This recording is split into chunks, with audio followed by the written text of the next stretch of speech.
आजीविका की तलाश में दूसरे राज्य गए मुर्शिदाबाद के एक और प्रवासी श्रमिक की जान चली गई। लालगोला ब्लॉक के खलीफाबाद गांव के निवासी शमीरुल हक का पार्थिव शरीर शनिवार सुबह जैसे ही गांव पहुंचा, पूरे इलाके में मातम छा गया। शमीरुल अपने परिवार का एकमात्र कमाने वाला सदस्य था। पारिवारिक सूत्रों के अनुसार शमीरुल तमिलनाडु में राजमिस्त्री का काम करने गया था। काम के दौरान वह अचानक 11,000 वोल्ट की उच्च क्षमता वाली बिजली की तार की चपेट में आ गया। बिजली का झटका इतना जोरदार था कि घटनास्थल पर ही उसकी मृत्यु हो गई। शुक्रवार देर रात एम्बुलेंस से उसका शव मुर्शिदाबाद के लिए रवाना किया गया था। शमीरुल की मृत्यु के बाद उसकी बीमार पत्नी और 3 नाबालिग बच्चों के सिर से साया उठ गया। रोते हुए उसकी पत्नी ने कहा, अगर सरकार ने हमारी मदद नहीं की तो बच्चों को लेकर भूखे मरने की नौबत आ जाएगी।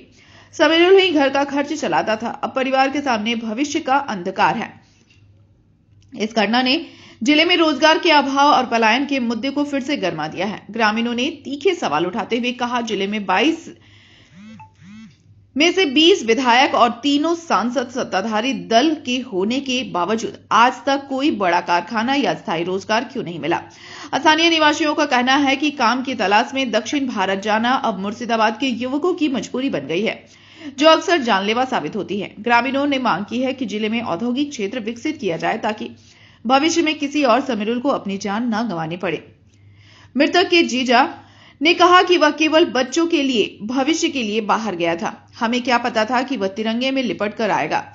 स्थानीय स्कूल के प्रधानाध्यापक ने कहा कि शिक्षा और हुनर होने के बावजूद हमारे युवकों को बाहर जाकर मजदूरी करनी पड़ रही है। यह जिले की विफलता है। सहकर्मी ने कहा, सुरक्षा के कोई पुख्ता इंतजाम नहीं थे।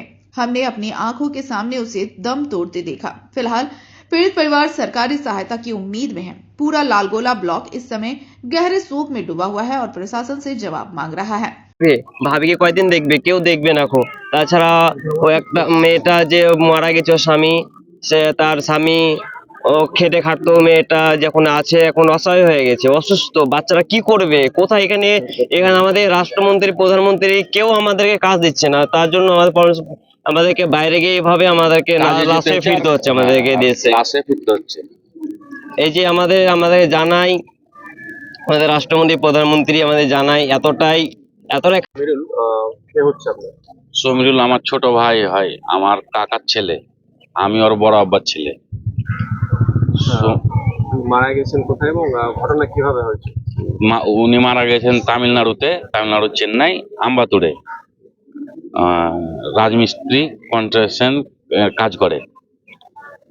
আর আমাদের এই পশ্চিমবাংলার যে অবস্থা, এতে আমাদের এই পশ্চিমবাংলার শিক্ষিত অশিক্ষিত লোককে এইভাবে পরিযায়ী শ্রমিক হয়ে বাইরে কাজে যেয়ে মারা যেতে হচ্ছে। কোনো আমাদের সেফটিও নাই, কোনো আমাদের দামও নাই। বুধবার বেলা 11টায় হয়েছিল। ট্রান্সফরমার ছিল, ওটা বাস্ট হয়ে ওটা মারা গেছিল। হসপিটাল গেছিলাম, একটাতে নাইনি, আর একটা গেছিলাম, ওটাতে নাইনি, আরেকটার পরে ওটাতে মারা গেছিল। আপনি ছিলেন সঙ্গে ওখানে? আমি একটু লেট হয়েছিল আমার ওখানে যেতে। আমি মৃত অবস্থায় গেছি, যখন মারা গেছে তখন আমি গেছিলাম, তারপরে দেখছি মারা গেছে। আপনারা ওখানে ঘটেছে? অ্যাকচুয়ালি সকাল 11টার দিকে মানে ঘটনাটা ঘটেছিল 21 তারিখ, সেদিন ছিল বুধবার, ঠিক আছে। মানে যে মৃত ব্যক্তি সে কাজে উঠেছিল, কাজে ওঠার আগে মানে লেবার মিস্ত্রিকে বলছিল যে কাজ করার জন্য। সে মানে কাজ, সেই জায়গাটা মানে কোনো সেফটি ছিল না। সেখানে 11,000 ভোল্টেজের কারেন্ট ছিল, প্লাস ট্রান্সমিটার ছিল। ওখানে ভয়ে আতঙ্কে কেউ কাজে যায়নি। তারপরে দেখলো যে আমার পয়সা করি ওখানে আটকে আছে অনেক টাকা, ঠিক আছে।